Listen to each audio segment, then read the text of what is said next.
we shall delve into the labyrinthine social regulations of the Victorian era. It is a world governed by peculiar conventions of proper behavior, a code so elaborate it makes our contemporary social foe, seem utterly inconsequential. If you find these historical immersions engaging, a token of appreciation such as a like or a subscription would be most welcome. I am ever curious about the origins of my audience, so please leave a comment detailing your location and the current time there. It never ceases to astonish me. You awaken not to comfort, but to a distinct awareness of your mattress, a tightly packed sack of horsehair that is at once both slightly prickly and unevenly lumpy. A profound chill pervades the room. The fire that had been burning when you drifted off to sleep has now subsided into a cluster of glowing embers. This faint light is just enough to distinguish the silhouettes of the furniture that populates your chamber. The sharp, citrusy aroma of lemon and bergamot oil precedes the arrival of Mary, your lady's maid. She appears at the door, already fully attired despite the early hour. "Good morning, miss," she says, her voice a model of soft-spoken clarity. Without awaiting a reply, she moves toward the window and draws back the ponderous velvet drapes, admitting the weak, gray daylight of a London morning. The window panes are smeared with a film of soot from the myriad chimneys that continuously belch smoke into the atmosphere. "What would you like to wear today, miss?" Mary inquires, proceeding to the wardrobe and opening its doors to display a collection of dresses, each more ornate than the last.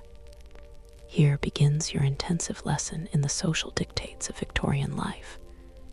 For your choice of attire, your manner of speech, your gait, the people you converse with, and indeed every action you take today will be meticulously governed by the most complex social code humanity has ever devised.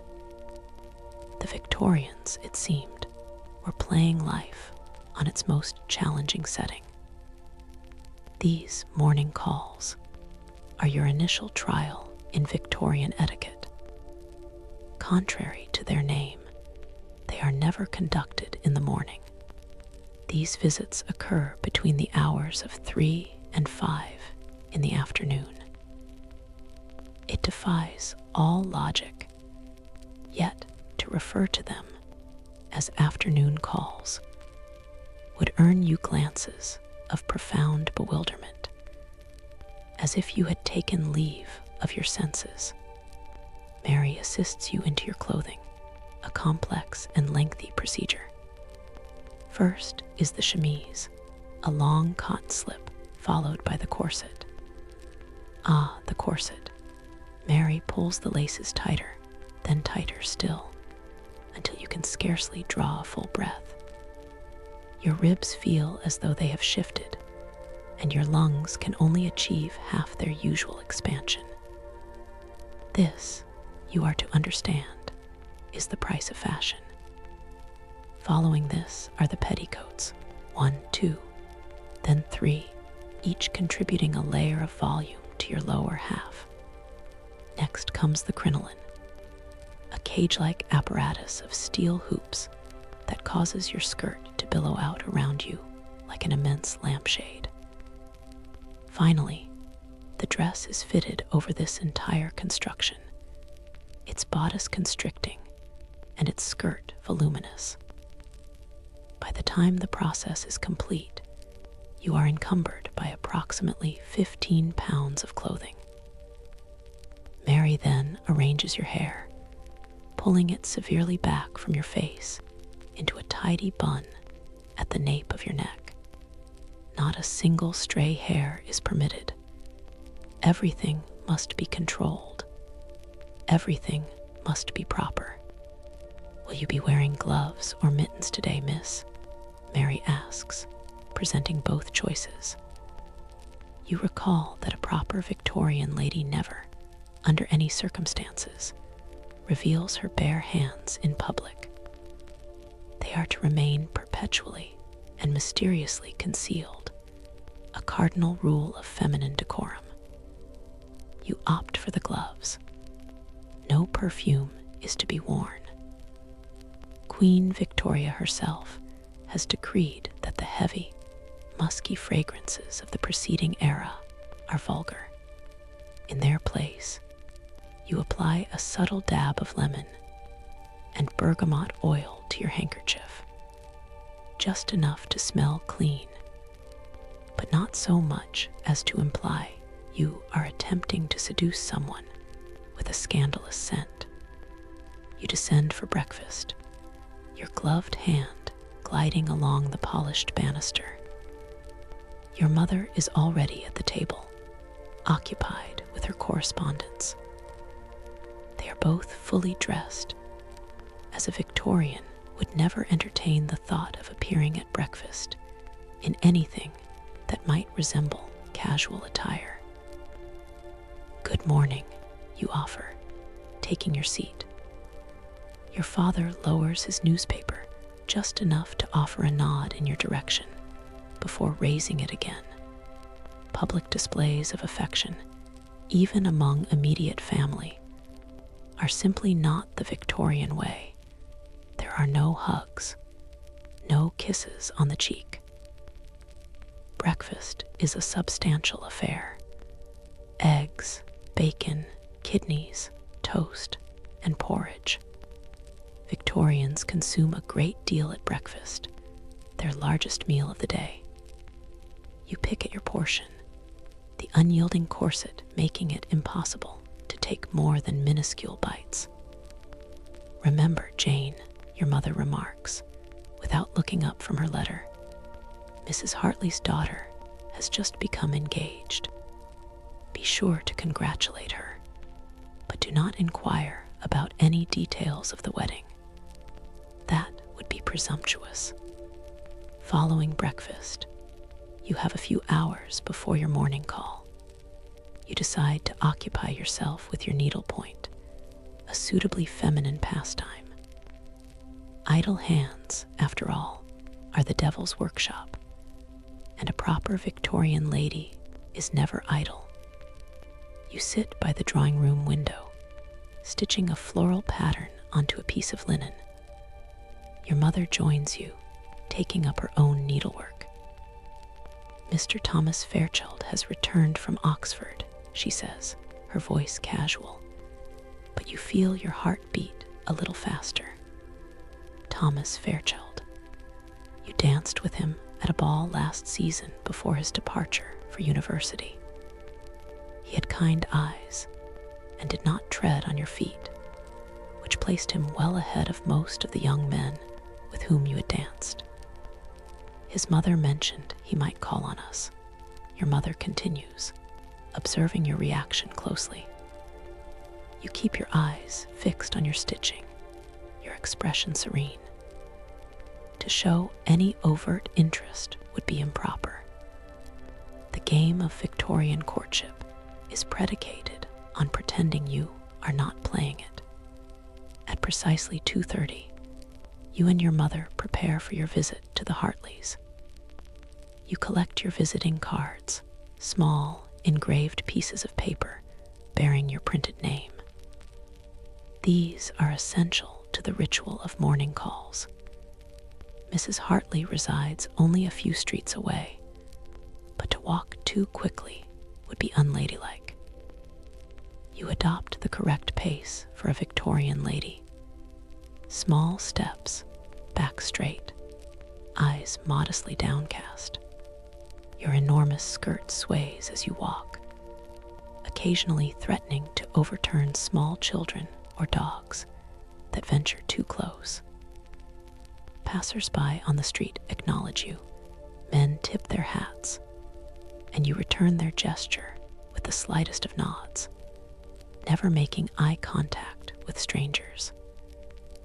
A gentleman would never address a lady to whom he has not been formally introduced, and a lady would certainly never initiate conversation with an unknown gentleman.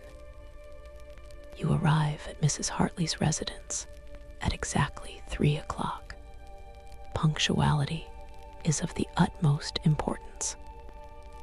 To be early is as grave an error as to be late. Both suggest you lack sufficient engagements to occupy your day, which would be a source of embarrassment. The butler answers the door. You present him with your visiting cards, one for you and one for your mother. He receives them on a small silver tray and ushers you into the drawing room, where Mrs. Hartley and her daughter, Charlotte, await. Everyone curtsies. There are no hugs or kisses on the cheek. Physical contact is maintained at an absolute minimum. "How kind of you to call," Mrs. Hartley says. You sit, perching on the very edge of your seat to accommodate the steel cage around your lower half. "We were so pleased to hear your happy news," your mother says to Charlotte, who blushes appropriately. "Thank you," Charlotte murmurs, her eyes downcast. "Mr. Edwards is very kind." And that is the entirety of the information you will receive about Charlotte's engagement. Not what her fiancé is like, nor when the wedding will take place, nor how they met, nor whether she loves him. Such questions would be considered prying, and Victorians do not pry. The conversation that follows is a masterpiece of polite emptiness. You discuss the weather, a recent sermon, and the health of mutual acquaintances, all without conveying any real information. Gossip is a vice of the lower classes. After precisely 15 minutes, your mother gives an almost imperceptible nod. That is your signal. You both rise. "It was so lovely to see you," Mrs. Hartley says, also standing. More curtsies, more pleasantries, and then you are back on the street, the morning call successfully executed. "That went well," your mother observes as you walk home. "Charlotte looked well, didn't she?" "Very well," you agree. In Victorian conversation, well is the highest form of praise. The remainder of the afternoon is spent reading an improving book, nothing too exciting or romantic, of course. You then practice the piano for exactly 1 hour, enough to maintain your skills without suggesting you harbor inappropriate ambitions of becoming a professional musician. Dinner is served at 6. Conversation at the table is polite, but not particularly personal. Your father discusses business matters with your brother. Your mother mentions her charity work. You listen attentively, contributing measured tones about appropriate subjects, still avoiding anything that could be construed as gossip. After dinner, the family retires to the drawing room, where you might read aloud or work on your needlepoints some more. Finally, it is time for bed. Mary helps you out of your elaborate attire, removing the layers one by one. You feel as though you can breathe again only when the corset is undone. "Will you need anything else, miss?" Mary asks as she assists you into your nightgown. "No, thank you, Mary," you say, settling into bed with a small sigh of relief. She curtsies and departs, taking the oil lamp with her. The room plunges into darkness, save for the faint glow from the banked fire in the grate. You lie there, reflecting on the day, all those rules, all that restraint. It is exhausting, yet there's also something almost comforting in knowing exactly what is expected of you at every moment. As you drift toward sleep, you wonder what tomorrow will bring in this world of rigid propriety and hidden feelings. You will need to navigate a formal dinner party, which means a whole new set of rules to remember. But that can wait until morning. For now, you let the distant sounds of the city lull you toward dreams. Your last thought before sleep takes you is of Thomas Fairchild and his kind eyes. In this world where so much is restrained and controlled, even the smallest connection feels significant. You wonder if you will see him soon, and what complicated dance of social rules you will have to perform if you do. Outside, fog rolls in from the Thames, wrapping the city in its damp embrace. Gas lamps cast hazy halos of light on the cobblestone streets. A carriage passes, its wheels clattering, and a night watchman calls out the hour. All across London, behind the prim facades of countless houses, Victorians lie in their beds, constrained by their social rules, even in their dreams. Morning arrives with the familiar sound of Mary drawing back your curtains. The pale winter sun barely penetrates the ever-present London fog. Another day of Victorian propriety awaits you, culminating in a dinner party at the Fairchilds' house. Yes, those Fairchilds. Thomas will be there. The morning passes in a flurry of preparations. Your mother insists you practice the piano for 2 hours instead of the usual one. The Fairchilds may ask you to play, she explains. Mrs. Fairchild mentioned their new pianoforte. It would be rude to refuse. She also provides a list of rules for dinner party etiquette. A lady never takes the last piece of food from a serving dish. A lady never speaks of illness or money. And a lady must know the rules of precedence to understand her seating arrangement. Do not appear surprised by your placement, whatever it may be. The guest of honor sits to the right of the host, and everyone else is arranged in descending order of social importance. Being seated near the bottom of the table is a clear message about your status. Then the dressing begins. The corset is laced even tighter than usual. Your crinoline is wider. Your gown is of pale blue silk with delicate lace trim. The neckline is lower than your day dress, revealing your collarbones and a hint of shoulder, the maximum amount of skin a respectable unmarried woman can display. Your hair is arranged in an elaborate style, with small silk flowers pinned among the curls. A light dusting of rice powder on your face imparts the fashionable pale complexion. No rouge, however. Only actresses and women of questionable virtue wear obvious makeup. "You look lovely, miss," Mary says, stepping back to admire her handiwork. The carriage pulls up outside a large townhouse on one of London's most fashionable streets. Lights blaze from every window. A footman in livery opens the carriage door and helps you step down. Inside, the house is warm and bright. Gaslighting, the latest modern convenience, illuminates the entrance hall. A maid takes your cloak, revealing your evening finery. The butler announces your family as you enter the drawing room: Mr. and Mrs. Wilson and Miss Jane Wilson. All heads turn. You feel your cheeks warm, but keep your expression composed as you make your curtsies to Mr. and Mrs. Fairchild. And there, standing beside his mother, is Thomas. He is taller than you remember, his evening clothes emphasizing his broad shoulders.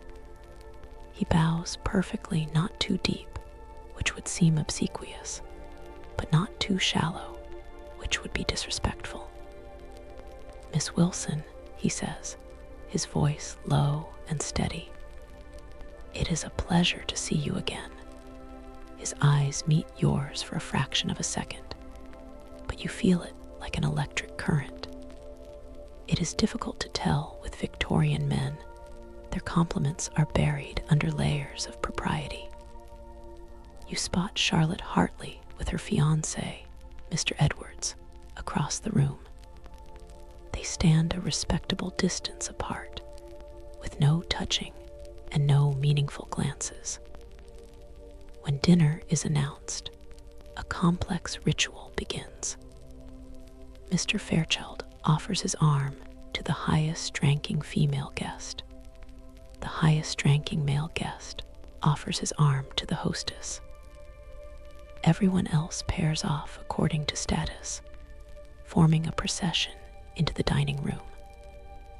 The table is a daunting sight, a glittering array of silverware with a succeeding array of utensils: fish forks, soup spoons, dessert spoons, multiple knives, and more. Using the wrong utensil would be a social catastrophe. You are seated about halfway down the table, not at the bottom, which is encouraging, but not near the top either. Thomas is on the opposite side, several seats away. During a Victorian dinner, you primarily converse with the gentleman seated to your left and right, never across the table. The gentleman to your right turns to you.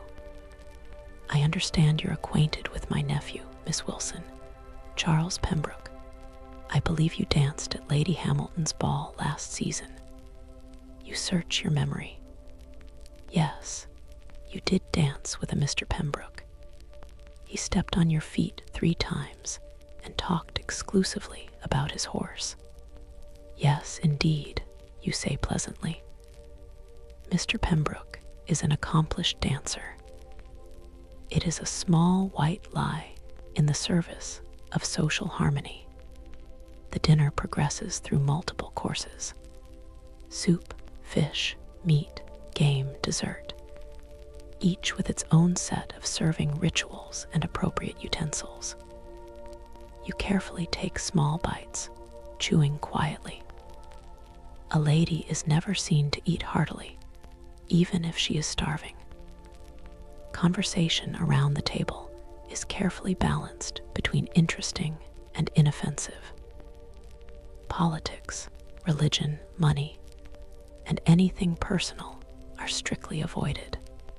Instead, people discuss recent theatrical performances, exhibitions at the Royal Academy, the weather, and travels to acceptable destinations like Italy or France. It is a performance of polite conversation where everything has a subtext and a hidden meaning. After dessert comes the most gendered ritual of the Victorian dinner party. Mrs. Fairchild catches the eye of the highest-ranking female guest and rises from her seat. This is the signal for all the ladies to leave the dining room. This gender segregation serves multiple purposes in Victorian society. It allows the men to discuss male topics like business and politics. It gives women a chance to use the chamber pot if needed, a necessity given the voluminous skirts that make frequent bathroom trips difficult.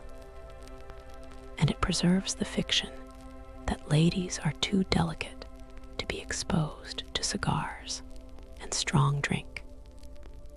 In the drawing room, the women arrange themselves in conversational groups. Mrs. Fairchild ensures that Charlotte and her fiancé's mother are seated together, a sign of approval for the upcoming marriage. "Will you play for us, Miss Wilson?" Mrs. Fairchild asks, gesturing to the pianoforte in the corner. Here it is, the dreaded request. You cannot refuse, but you also cannot appear too eager.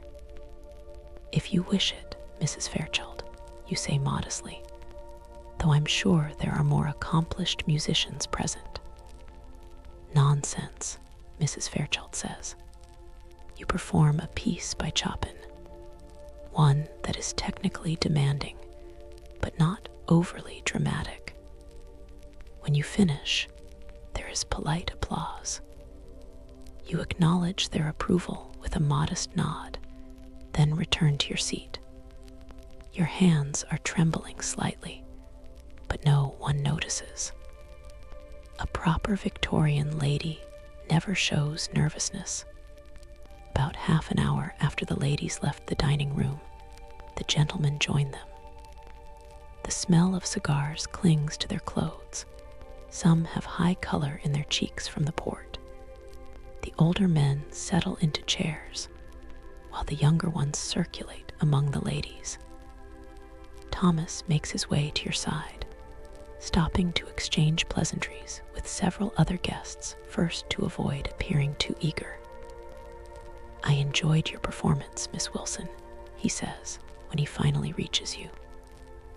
"Mozart, was it not?" "Yes," you reply. "His sonata in C major." "You play with great feeling," he says, then adds quickly, "but appropriate restraint, of course." You smile slightly. "Thank you, Mr. Fairchild. I understand you're studying classics at Oxford." And so begins the Victorian version of flirtation, a carefully controlled conversation about impersonal topics, with real meaning hidden between the lines. You discuss books, nothing too romantic, music, nothing too passionate, and art, nothing too avant-garde. All the while, you are assessing each other. Is he intelligent? Is she well-read? Would our temperaments suit? This is courtship as a job interview, overseen by the watchful eyes of your potential mother-in-law. There is no doubt she invited your family tonight specifically to throw you and Thomas together. After what seems like only a few minutes, but is actually nearly half an hour, he bows slightly. "The pleasure was mine, Miss Wilson." As he walks away, your mother appears at your side. "He seems quite attentive," she murmurs. "Does he?" you say, feigning ignorance. Your mother is not fooled. "Don't appear too interested, Jane. Nothing scares away a potential suitor faster than an eager young lady." The evening continues with more music, some card games, and the continuous circulation of guests around the room. Everyone is careful to speak to everyone else. No one stays in one conversation for too long. The appearance of social harmony is paramount. At precisely 11 o'clock, the first guests begin to leave. This signals that it is acceptable for others to depart as well. The timing is crucial. Leaving too early is rude, but staying too late suggests you have nowhere else to go. You make your farewells to the hosts, thanking them properly for their hospitality. Thomas is nearby and bows to you one last time. "Until we meet again, Miss Wilson," he says softly. "Good evening, Mr. Fairchild," you reply, your voice giving away nothing of your inner thoughts. Outside, your carriage is waiting. As you settle into the seat, you finally allow yourself a small sigh of relief. The evening went well, with no social missteps, and Thomas seemed genuinely interested in you. "A successful evening," your father declares as the carriage pulls away. This is high praise from him. Indeed, Your mother agrees. Mrs. Fairchild mentioned they're hosting a small musical evening next week. Are to receive an invitation. Your heart beats a little faster, another opportunity to see Thomas. Back at home, Mary helps you undress, carefully hanging up your evening gown and putting away your jewelry. As your hair, so elaborately arranged, tumbles down your back, you finally feel the exhaustion of the evening. Mr. Fairchild seems quite taken with you, miss, Mary says. Does he? You reply, maintaining your composure even with your lady's maid. Servants observe everything, and gossip spreads quickly. You betray nothing with your expression, but your mind is racing. Did Thomas really seek you out specifically? What did his mother's watchful gaze mean? Will he call on you? Victorian courtship is a chess game where you have to make your move before you even know you're playing, and the stakes are high. Your entire future happiness depends on making a good match. You move to the window, pulling back the curtains slightly to look out at the foggy London night. Gas lamps create halos of light in the mist. A lone, handsome cab clatters past on the cobblestones. Somewhere out there, Thomas Fairchild is perhaps thinking of you too. But in this world of rigid propriety and hidden feelings, who can tell? You will have to wait and see what the next social encounter brings, and what new rules you will need to navigate. Your next encounter with Thomas Fairchild comes sooner than expected. The very next day, in fact. You are reading in the front drawing room when the doorbell chimes. A moment later, Mary appears at the door. Mr. Thomas Fairchild is here to call, miss, she announces. Your heart jumps, but your face remains perfectly composed. Please tell him we are at home, Mary, and inform my mother. A proper Victorian young lady is never, ever left alone with a gentleman caller. Your mother must be present for the entire visit, even if she steps out of the room for a moment. Thomas is shown into the drawing room. His formal morning clothes fit him perfectly. A dark coat, a perfectly tied cravat, and polished boots. He is carrying his top hat and gloves. A gentleman always removes his hat indoors, but keeps his gloves on until he is seated. He bows to you. Miss Wilson, Mr. Fairchild, you reply, inclining your head and gesturing to a chair. Please be seated. My mother will join us momentarily. Thomas sits, finally removing his gloves and placing them inside his hat. This is the Victorian equivalent of getting comfortable. I enjoyed the evening at your parents' home last night, you say, keeping your tone pleasant, but not overly warm. As did I, he replies. My mother was particularly impressed with your musical performance. Your mother enters at that moment, and Thomas rises to his feet. After the formal greetings, he gets to the point of his visit. I have come to extend an invitation, Thomas says, his eyes meeting yours briefly before addressing your mother. My mother is hosting a small musical evening next Tuesday. We would be honored if you and Mr. Wilson, and of course Miss Wilson, would attend. He sits on the sofa beside you. How kind, your mother says. We would be grateful if Miss Wilson might consider performing. Your rendition of Mozart last night was much admired. Now you understand completely. Mrs. Fairchild wants to show you off to her friends. You are being evaluated as a potential daughter-in-law. I would be happy to play, you say modestly, though I'm sure your mother has engaged more accomplished musicians. Thomas shakes his head. None that I'm aware of. Your talent would be the highlight of the evening. Is he actually complimenting you directly? That is borderline scandalous in Victorian terms. Your mother smoothly steps in. My daughter practices diligently, Mr. Fairchild. For the next 15 minutes, the conversation revolves around music, recent art exhibitions, and upcoming social events. Thomas is careful to address most of his remarks to your mother, only occasionally looking at you directly. This is proper etiquette. When the requisite time has passed, Thomas stands to leave. He bows to both of you, his eyes lingering on you for just a moment longer than strictly necessary.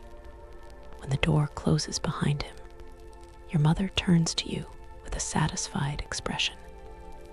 Well, she says, it seems the Fairchilds have taken an interest in you. You try to look only mildly pleased. Mrs. Fairchild is very kind to include us in her musical evening. Your mother gives you a knowing look. It was Mrs. Fairchild who just called on us, was it?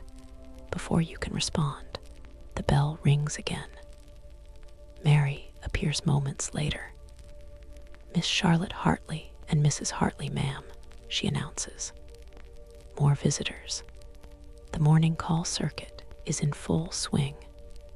Charlotte enters with her mother, both dressed in the height of fashion. Charlotte looks radiant. Engagement agrees with her, apparently. After the usual pleasantries, Charlotte leans forward slightly. Have you heard the news about Mr. Foster and Miss Eleanor Vance? She asks in a low voice. They were seen riding together in Hyde Park, quite alone. Your mother and Mrs. Hartley exchange a look of disapproval.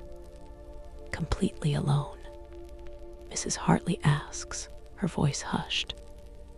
My cousin's wife saw them.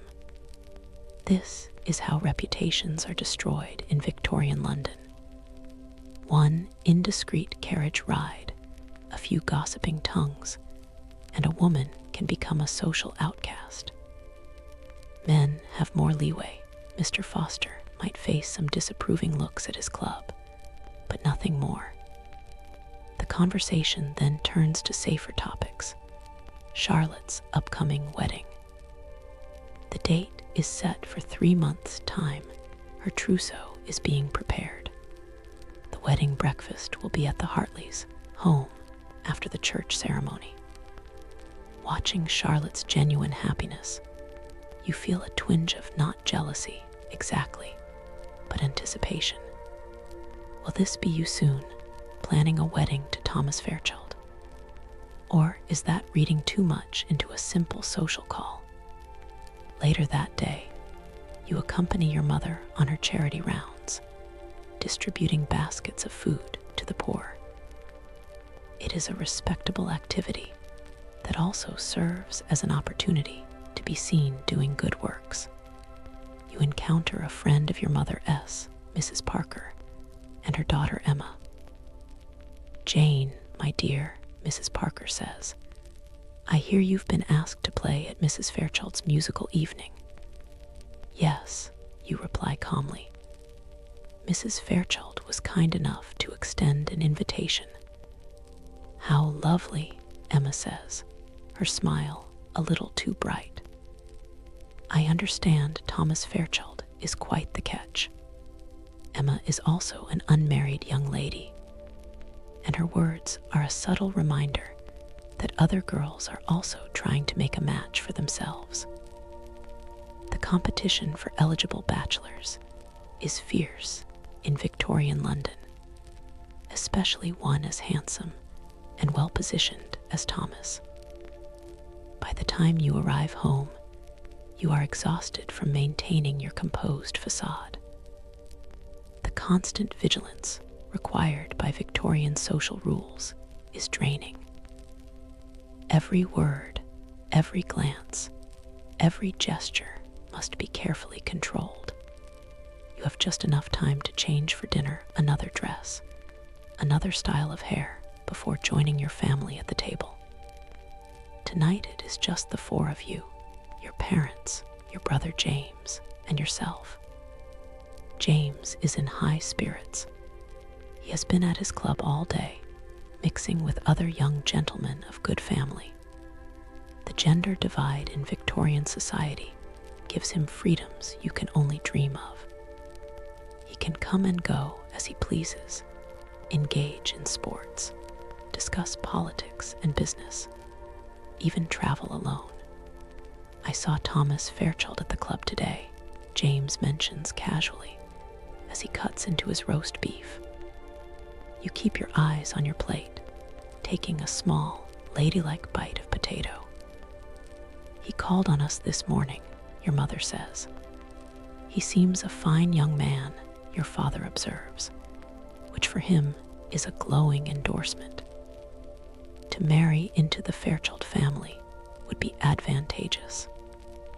Thomas is the eldest son, set to inherit his father's banking business and considerable fortune, and he seems genuinely nice, which is a bonus not all Victorian brides get. Jane will need a new dress for the musical evening, your mother says to your father, which is her way of saying she approves of Thomas as a potential suitor. New dresses are not commissioned lightly, given their expense. Perhaps the dressmaker could come tomorrow, you suggest, trying to sound only mildly interested. Your mother nods. I'll send a note in the morning. The next few days pass in a blur of preparations for the musical evening. The dressmaker creates a new gown in pale green silk that complements your eyes. You practice the piano for hours each day, selecting a piece that is beautiful but not too showy. Mendelssohn S. Song Without Words. On the morning of the musical evening, an unexpected package arrives for you. Mary brings it to your room. It is a small book of poetry by Elizabeth Barrett Browning, with a card inside, in anticipation of hearing your music again. Respectfully, T. Fairchild. You hide the book in your drawer. Victorian propriety dictates that you cannot openly display it or mention it to anyone. Gifts between unmarried men and women are technically forbidden unless they are engaged. Thomas has bent the rules by sending you this book. If you acknowledge it publicly, you would be breaking them outright. But in the privacy of your room, you press the book to your chest for just a moment, allowing yourself to feel the excitement that proper Victorian ladies never show. Thomas Fairchild is definitely courting you. That evening, your family arrives at the Fairchilds, home precisely on time. Not early, which would seem eager, and not late, which would be rude. Your new green silk gown rustles softly as you step down from the carriage, the crinoline underneath maintaining its perfect bell shape. The Fairchilds' drawing room is already filled with guests when you arrive. Your eyes immediately search for Thomas, finding him across the room in conversation with an elderly gentleman. He looks up as you enter, and though his expression remains composed, his eyes light up for a fraction of a second. Mrs. Fairchild greets you warmly, thanking you in advance for your musical contribution. She steers you toward a group of young ladies that includes, unfortunately, Emma Parker. Emma's dress is remarkably similar to yours in color, though not as finely made. She notices the similarity immediately and gives you a tight smile. What a coincidence, Miss Wilson, she says. We appear to have had the same thought regarding color. What she means is, we're both trying to catch Thomas's eye with green dresses. The competition continues. The musical portion of the evening begins with a professional singer performing several Italian arias. Then, a gentleman plays the violin. You are scheduled to perform third, which is a good position, not first, which would suggest you are the least important performer, and not last, which would put too much pressure on you. As you walk to the pianoforte, Thomas approaches. "May I turn the pages for you, Miss Wilson?" he asks. This is significant. Page turning puts him right beside you at the piano, a position of intimacy rarely allowed between unmarried people. It is also public. Everyone will note his attention. You feel a blush rise to your cheeks, but keep your voice steady. "That would be very kind, Mr. Fairchild." As you sit down, you are aware of his presence beside you. The subtle scent of his cologne, sandalwood, and something citrusy. You place your music on the stand, though you have memorized the piece and do not really need it. The sheet music gives Thomas a reason to stand near you. Taking a deep breath, you begin to play. The Mendelssohn piece is lyrical and romantic, without being overtly passionate, perfect for a proper Victorian performance. You are acutely aware of Thomas beside you, turning pages exactly when needed. Once, his fingers brush yours as he turns a page, a fleeting touch that sends a jolt through you. The room is silent, everyone listening intently. When you play the final chord, there is a moment of silence, then enthusiastic applause. Thomas offers his hand to help you rise from the piano bench. Another small liberty that does not go unnoticed by the watching crowd. "Beautifully played," he murmurs as you return to your seat. "Thank you for your assistance," you reply, your voice barely above a whisper. Mrs. Fairchild is beaming. Mr. Fairchild gives Thomas an approving nod, and Emma Parker looks like she is sucking on a lemon. The courtship dance continues. One gesture speaks volumes in a society where every action carries weight. Your father and Mr. Fairchild are deep in conversation in a corner of the room. From their serious expressions, you suspect they are discussing business. There is something in your father's tone that suggests more than financial interest. The Victorians love efficiency. If two families are considering joining through marriage, why not strengthen business ties as well? The evening begins to wind down. Guests start to depart, thanking their hosts for a lovely musical program. Your family prepares to leave, gathering cloaks and gloves. Thomas approaches as you wait in the entrance hall for your carriage. He speaks to your father first. "Mr. Wilson, sir, with your permission, I would like to call on you tomorrow. There's a matter of some importance I wish to discuss. This is it, the official request to pursue you."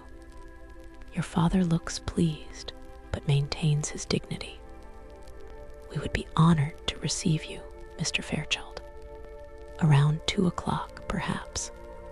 2 o'clock would be perfect, sir," Thomas replies, relief evident in his voice. He turns to you. "Until tomorrow, Miss Wilson." "Until tomorrow, Mr. Fairchild," you reply, your calm exterior hiding your inner excitement. Outside, your carriage awaits. Thomas helps you step up into it, one last touch of his hand on yours before you part for the evening. As the carriage pulls away, you catch a glimpse of him still standing in the doorway, watching you leave. In the dim light of the gas lamps, his expression seems more open, more hopeful than Victorian propriety usually allows. Your mother squeezes your hand in the darkness of the carriage. No words are needed. The courtship has officially begun. Tomorrow, Thomas will call on you, and you will attend an exhibition with your mother as chaperone. It is the first step on the path that could lead to engagement, marriage, a life together. For now, though, you simply savor the memory of his hand on yours, his eyes meeting yours across the piano, and the poetry book hidden in your drawer. In the restrictive world of Victorian society, these small moments are as thrilling as the most passionate declarations in other eras. A chapter is coming to an end, but tomorrow promises new challenges and new possibilities with Thomas Fairchild.